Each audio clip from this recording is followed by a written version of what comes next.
Nous sommes toujours dans notre programme de prière dénommé Haute Tension Spirituelle.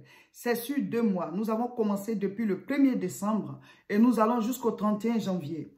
Vous pouvez nous prendre en marche. Il suffit de suivre les vidéos. On donne chaque fois les informations et vous allez suivre tout ce qu'on fait avec nous. Voilà. Alors, chaque jour, nous avons à prier dans la journée et dans la nuit. Dans la journée et dans la nuit, c'est nous-mêmes qui faisons notre programme parce qu'on n'a pas les mêmes activités. Vous avez 45 minutes à faire ou bien 1 heure. Voilà, entre 45 minutes et 1 heure de prière à faire dans la journée et puis aussi dans la nuit. Et le thème du mois de décembre, c'est Seigneur, dévoile les choses cachées que je dois savoir. Seigneur, dévoile les choses cachées que je dois savoir. On a donné la formule de prière, c'est 3 R CSP. Voilà, repentance, remerciement, requête. CSP, combat spirituel et proclamation. Voilà. Et le 2 janvier, on commence un jeûne et prière de 6h à 18h jusqu'au 22 janvier. Vous pouvez nous prendre en marche. Oui, si c'est maintenant que vous avez appris la nouvelle, ben, sautez dans le train, suivez les enseignements qu'on met en ligne, les vidéos de prière et on suit, on fait tout ensemble en fait. Et puis, tous les mercredis à 12h, on est en ligne sur notre page Facebook dénommée Réseau International Richesse et sur notre chaîne YouTube dénommée La Moisson TV pour des prières ensemble en direct. Donc, c'est les mercredis à 12h, heure de France. Donc, abonnez-vous à ces chaînes-là. Aujourd'hui, le thème duquel je veux parler est les tombeaux blanchis. Et oui, c'est une parabole que le Seigneur a donnée. Il y a des gens qui l'ont appelé comme ça, des tombeaux blanchis. Et quand Jésus l'a dit, ce n'était pas pour les juger. Parce que lui-même, il a dit, il n'est pas venu nous juger, mais il est venu nous sauver. C'est une manière, en fait, de tirer sur la sonnette d'alarme, de sonner la cloche pour que chacun puisse prendre conscience par rapport à la vie qu'il mène. Est-ce que vraiment tu es un chrétien? Est-ce que tu n'es pas un tombeau blanchi? Nous allons partir de l'histoire qu'un jeune homme nous a racontée et on va en tirer les leçons et on va lire le passage qui concerne les tombeaux blanchis. Alors, voici ce que le jeune homme a raconté. Il dit qu'il a fait l'école au village chez ses parents et il a son oncle qui est en ville, qui a un bon poste là-bas et qui est un bon chrétien. Lui, avant, il ne connaissait pas le Seigneur. Il allait juste à l'église comme ça, comme juste la coutume. Voilà, tout le monde va à l'église quand c'est la fête et tout. Mais il dit que c'est la manière dont son oncle là, aime Dieu qu'il a vraiment galvanisé. Et dans sa vie d'élève, là, il a commencé vraiment à se donner réellement au Seigneur. Donc, quand son oncle vient au village comme ça, on l'invite à l'église, il prêche, il est un bon chrétien, il aide tout le monde et tout ça. En tout cas, il dit, ah, lui, il faut qu'il soit un chrétien comme cet oncle-là. Donc, il dit qu'après, quand je ne sais pas si c'est après le brevet ou bien après le bac, mais il s'est retrouvé en ville, du village à la ville, chez son oncle. Et donc, c'est là-bas maintenant qu'il allait à l'école. Et donc, c'est là que le monsieur, le jeune homme, il était vraiment découragé de ce qu'il a découvert. Alors, pourquoi est-ce qu'il raconte l'histoire? D'abord, il a raconté de manière anonyme. Il n'a pas donné le nom de cet oncle-là. Et lui-même, il n'a pas donné son nom parce que nous-mêmes, on préfère recevoir les histoires de manière anonyme. Voilà. Souvent, les gens peuvent même nous appeler avec des numéros masqués, ils racontent et puis nous, voilà, on vient mettre en ligne pour vous édifier. Donc, c'est X. Voilà, on ne sait pas qui c'est. Donc, il dit que, et nous-mêmes, on préfère cela aussi. On préfère cela parce que c'est la vie privée des gens et on veut juste édifier le peuple de Dieu. Ce n'est pas pour exposer certains. Donc, si chacun peut tirer les leçons de ces histoires-là, en plus des versets bibliques qu'on met, ben, gloire à Dieu. Et donc, il dit que il est vraiment découragé. C'est pour ça qu'il raconte l'histoire pour qu'on puisse lui donner des conseils. Parce qu'il avait une foi vraiment accrochée à cet oncle-là, quoi. Et voilà, entre parenthèses, vous qui avez des foi sous couvert, là, voilà. Le jour que la personne tombe, toi aussi, tu vas tomber. Voilà. Il ne faut pas accrocher ta foi à quelqu'un. C'est vrai qu'on a des modèles. Et c'est normal, hein. L'apôtre Paul lui-même, il a dit, imitez-moi comme j'imite le Christ. Donc, c'est normal qu'on puisse avoir des modèles. Mais il ne faut pas prendre ce modèle-là comme Jésus lui-même. Voilà. Parce qu'un être humain, mais à tout moment, des choses peuvent arriver. On prie que les gens tiennent. Mais si ce modèle-là, si tu t'accroches, tu es vraiment à fond avec, dans le fait de croire en cette personne, et si la personne est déconne, comment tu vas faire?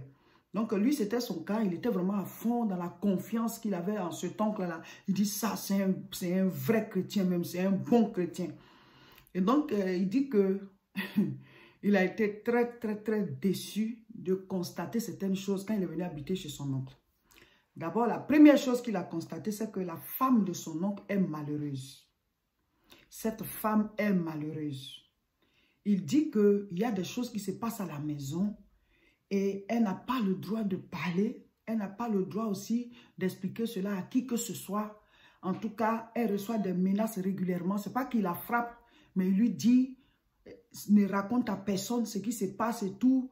Toi, tu vas voir. En tout cas, cette femme-là, elle est brimée. Elle n'est pas heureuse. Mais il dit que quand tu les vois dehors, elle joue le jeu. Il ne comprend pas trop la logique de cette tante-là. Pourquoi est-ce qu'elle accepte tout ça? Bon, peut-être parce qu'elle est chrétienne aussi. Elle s'est dit que bon, Dieu va transformer son mari. Chacun a sa logique, mais lui dit qu'il ne comprend pas.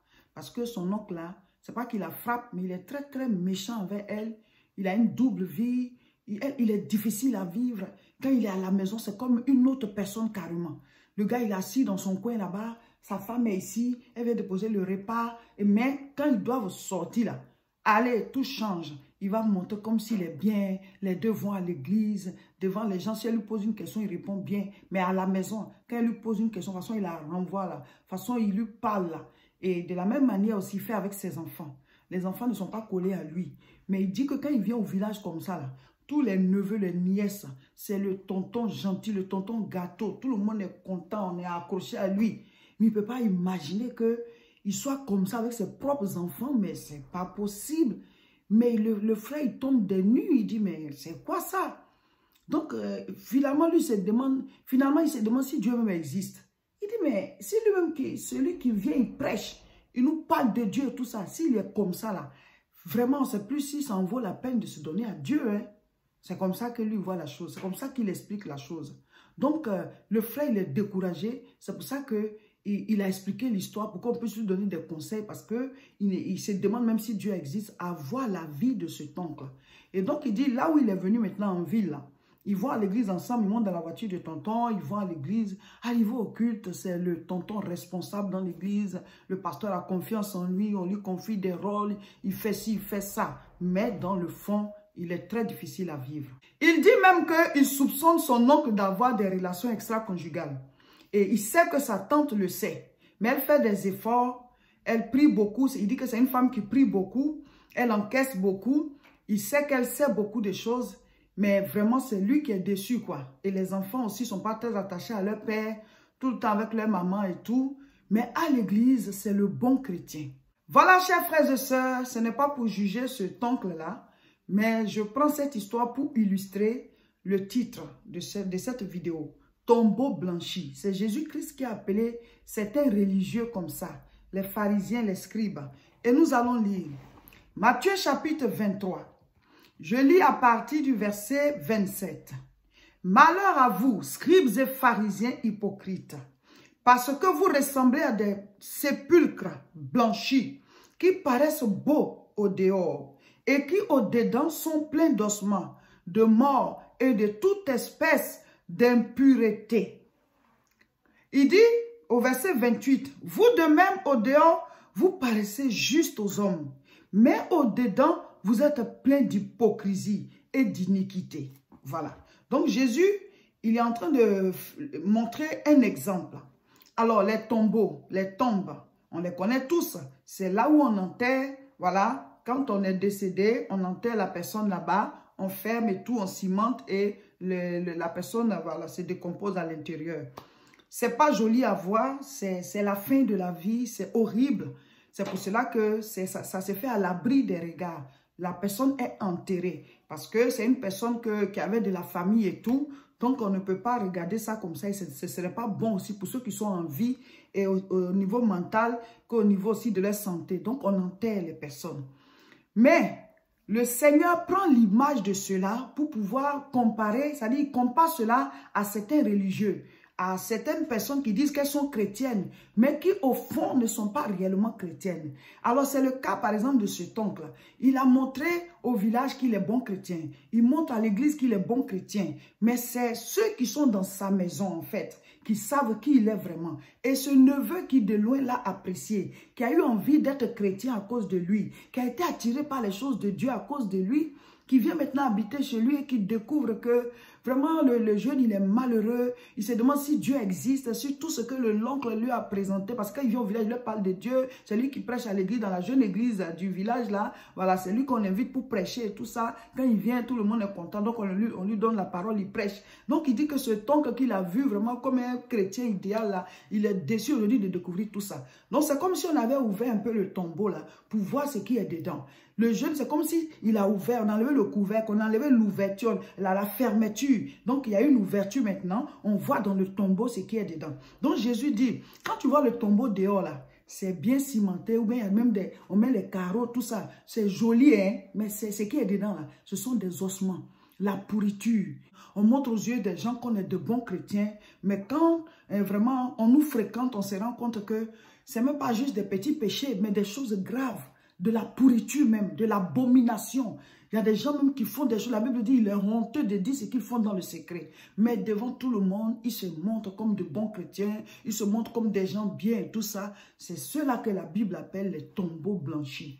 Nous sommes dans notre période où nous avons dit, Seigneur, dévoile tout ce qui est caché que je dois savoir. Il faut d'abord que Dieu dévoile en nous-mêmes ce qu'il y a qui peut nous empêcher vraiment d'être sauvés. Si nous sommes des tombeaux blanchis, c'est-à-dire qu'on prend soin de l'extérieur, on montre une bonne image, on soigne voilà, la réputation que nous avons autour de nous pour que les gens puissent dire que voilà, on est de bons chrétiens, on est de bonnes personnes, mais au fond, on sait qu'on n'est pas selon l'image qu'on présente en fait. C'est ça que la Bible appelle tombeau blanchi. Parce que la tombe, là, souvent, on met même les carreaux dessus, tu vois, ça brille comme ça. Mais dedans, là-bas, là, c'est la mort. Dedans, là-bas, c'est la pourriture, c'est la décomposition. Ce sont des ossements. Ça ne sent pas bon. C'est pas joli à voir. Ça peut détruire même la vie de ceux qui sont en vie. Donc, quand le tombeau est fermé comme ça paraît beau, hein? Mais à l'intérieur, c'est la mort, c'est la désolation. Mais le tombeau même peut être blanc, même on peut mettre de la peinture blanche dessus. Mais dedans, c'est sale, c'est noir. Donc, quand on dit tombeau blanchi, ce sont des gens qui font exprès pour pouvoir se donner une bonne réputation. Ces personnes savent très bien que, au fond, elles ne sont pas comme ça. Mais ces personnes travaillent beaucoup sur leur réputation, de l'image qu'elles ont devant les autres. Ça leur coûte très cher, mais ce sont des tombeaux blanchis. Et la Bible dit, Jésus-Christ a traité les pharisiens, les scribes, il les a appelés des tombeaux blanchis. Parce que c'était des gens qui, normalement, dans le temple, c'est eux qui enseignent la parole. Hein. Donc, quand ils sont dans le temple, ils jouent le rôle vraiment des gens bien. Ils enseignent la Bible et tout. Ils montrent au peuple comment il faut marcher. Mais ce sont des personnes qui, dans le fond, ont une mauvaise vie, qui font de mauvaises choses. Et donc, Jésus, lui, quand il te voit comme ça, il voit tes pensées. Quand il te voit comme ça, il voit les actes que tu as posés. Parce qu'il est Dieu. Voilà, il est Dieu. Donc, quand il te voit comme ça, il a déjà tout vu. Et donc, Jésus-Christ a dit que ce sont des tombeaux blanchis. De la même manière, quand Dieu nous voit, même si on cache ça aux yeux des gens, même si on travaille notre réputation, même si on prend soin de l'image que les gens vont avoir de nous, même si on prend soin de notre propre corps et tout ça, mais qui nous sommes à l'intérieur, Dieu le sait. Et quand on va mourir, la réputation que nous avons sur la terre va rester. Elle s'arrête au tombeau. Là où les gens viennent faire les témoignages, chacun parle, ou bien à la veillée où on parle bien de nous, ça s'arrête là. Mais quand on est parti là-bas, celui-là devant qui on ne cache rien, Dieu qui sait tout, c'est chez lui qu'on s'en va. Donc ce qui est caché dans le tombeau là, c'est ça qui part avec nous. Parce que Dieu, il n'y a pas un obstacle qui l'empêche de voir quelque chose.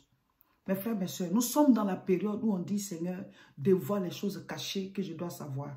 Que ça commence par nous-mêmes. Seigneur, dévoile les choses qui peuvent détruire ma vie spirituelle, qui peuvent détruire mon salut, qui peuvent détruire ma maison, mon foyer et tout. Et si je suis mariée, ou même si je ne suis pas encore mariée, plus tard si je me marie, ce qui peut détruire. En tout cas, il faut que Dieu nous-mêmes nous dépouille, qu'il enlève aussi à l'intérieur comme à l'extérieur. Et tout ce qui est tombeau blanchi autour de nous là, que Dieu nous dévoile. Parce que souvent, des gens viennent, ils se donnent une bonne impression pour que nous puissions être amis avec ces personnes, ces personnes-là. Et puis après, ce sont ces personnes qui nous détruisent.